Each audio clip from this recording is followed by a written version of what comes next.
driving you everywhere today. So it's a joint one? Huh? Joint one? It is an all-in media opportunity, absolutely.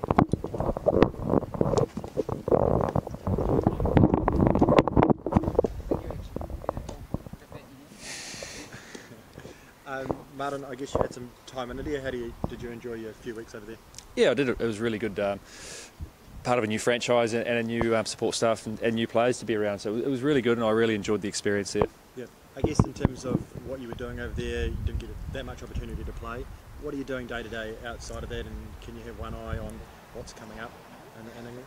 Yeah, not much opportunity to play, but that's how it goes. So I was in the gym a lot. I got to bat at trainings, reasonably regularly. So I was able to keep my skill work up, and look, I could look at the World Cup when I was over there, but it was still a long way away. So it was sort of more trying to get the guys that were playing over there ready for the games. Looking forward to England, I guess, in terms of the preparation. You've got the next couple of weeks and then these two warm-up games. How are you personally approaching what you've got left before the tournament starts? I was in the nets yesterday training, today and then tomorrow again as well. So I'm getting my volume in now before we hit the plane, and then once we get over there, it's straight in the nets and then facing bowlers and things like that. So we're going to have a good time over there, and I'm really looking forward to it. What are you expecting from things over there? We saw the game this morning, I think 700 odd runs. Everyone talks about English conditions, but what are you expecting from the conditions and what sort of World Cup we might get? It's really hard to know until we get over there. I guess the way that the Royal London One Day Cup's gone over there, it's been reasonably flat wickets and good for batting, so there could be a few high scores, but then again, at the end of the day, you've got to bat well to get those scores, so we've just got to go out there and prepare well and make sure that we come out firing. Martin, that wickets will help the New Zealand batting lineup, as we can see over the past week and some of the summer games, if we compare. I hope so. Yeah, look, it's always nice betting on good wickets, but as I said, you got to be able to bat well on them to get the runs, and make sure you don't give the opposition a sniff with early wickets. Which are the three main aspects that will make New Zealand and the Blackcaps more favourite? Good batting, good bowling, good fielding. The all-round package, I reckon. But I think it's the team who plays the most consistent cricket is going to win the World Cup. I mean, this year it's a different format. Everybody plays everybody, and I think you find the best four teams for the semi-finals that way. Martin, is there any extra pressure? I mean, New Zealand was the last runners-up, and this time got favourite again. No, I don't think so. That last World Cup was that World Cup, and we've got a different team. While some guys were there and we can draw on those experiences, it's a whole new setup, and we have a new coach now, so it's a completely different makeup of the side. So we've got to go out there and prepare well and come out each game well prepared and making sure that we're firing. Do you think IPL will help IPL performance help in the World Cup?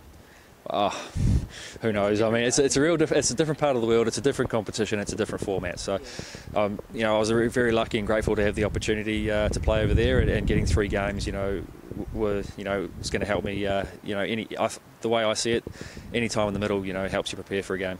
That's true. But it's a different part, different subcontinent as well. But if we see the performance of Steve Smith and David Warner, that will makes more familiar with the cricket, and with their performance, Australia is now have some kind of chance. Look, I don't think you can count anyone out in this World Cup. While Dave and Steve were in great form in the World Cup, the IPL. The World Cup's a different story, and it's up against international quality bowling as a unit. So it's going to be a really different tournament as it was to the IPL. Martin, you've tended to enjoy batting in England. You've done pretty well there with your average and strike rate compared to the rest of the world. Is there something special about England that's helped that, or is it just a random sort of quirk? I don't know. It's just I think it's just one of those things. Like, I do love playing over there. It's very similar conditions to home, and you can actually be at ease over there, and you can go out and just chill out when you're away from cricket. It's quite a fun place to play cricket, and the fans over there are great as well. And you talk about being a place to chill out. Obviously, it's a place that has a pretty active media pack, and I imagine there's going to be quite a bit of hype, especially given how good England has been going. Having experienced that a bit 4 years ago, what are you sort of expecting to be happening off the field when you get over there? It's hard to know, really. We're not going to know until we get there. But look, there could be media when we get to the airport. There might not be. Who knows? We've just got to wait and see until we get there. And how did you sort of feel your home summer went ODI-wise? Obviously, you had 3 centuries, but outside of that, I think your next highest score was down in the 30s, a bit of a feast of famine situation. It happens. I'm not looking back on that too much. With we've got to move forward and look to the next stuff. And our next game's against India at the Oval. I think it's on the 25th. Our first warm-up game. So I'm looking forward to that and preparing well for that game. And just on the opening sort of combination, obviously you were batting with Colin for most of the summer, and then with Henry right at the end there. What have you made of Henry as a sort of foil for you in that opening batsman role? Hey, he's done very well. We're two different types of players, as are myself and Colin. So, Henry brings a different aspect to opening than what Colin does, and he brings something different than what I do. So we all work well together, and it's just whoever I open with in England. Hopefully we can get the team off to a great start. Just on that also, obviously last World Cup you had Brendan alongside you, and he brought an amazing what he can do.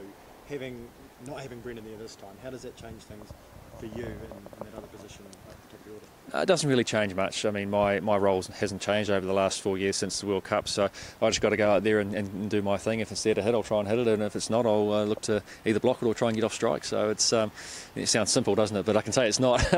But no, look, it's about working with your partner at the other end. If he's going, then I'll try and get him on strike, and if I'm going, then you'll try and get me on strike, and with boundaries in between. So it's about how you work as a partnership. You obviously came into 2015 with a lot of expectation from the public. What are you feeling this time around from the public in terms of expectation of how the team will go this tournament? Not too much, because I haven't been in the country that long, so I haven't been able to catch up on anything. But no, it's been nice to be home and sort of just not have to think about the World Cup too much. Just be at home with the family and and make sure I'm fresh, ready to get on the plane on Sunday night. You got a new batting coach after the World Cup. What do you make of having Peter on board? Yeah, look, he brings a lot of experience in terms of cricketing knowledge to the group, and that's something that the group is going to really thrive on. He's played at the international level, so he's been there, done that, and knows what it's like. So it's going to be exciting having a new set of eyes and a new mind come into the setup. And how do you use someone like that, likes of yourself, Kane Ross, have been at the international level for a long time? How do you like to personally use a batting coach in terms of what they can do for you and how they can help you? Yeah, it's a good question, actually. Very good one. I guess personally, I guess the three of us have been around the game a long time and know what we need to prepare for games. So it's about talking to them, to Peter, and making sure that we just convey what we need from him before we get started in the games. Cool.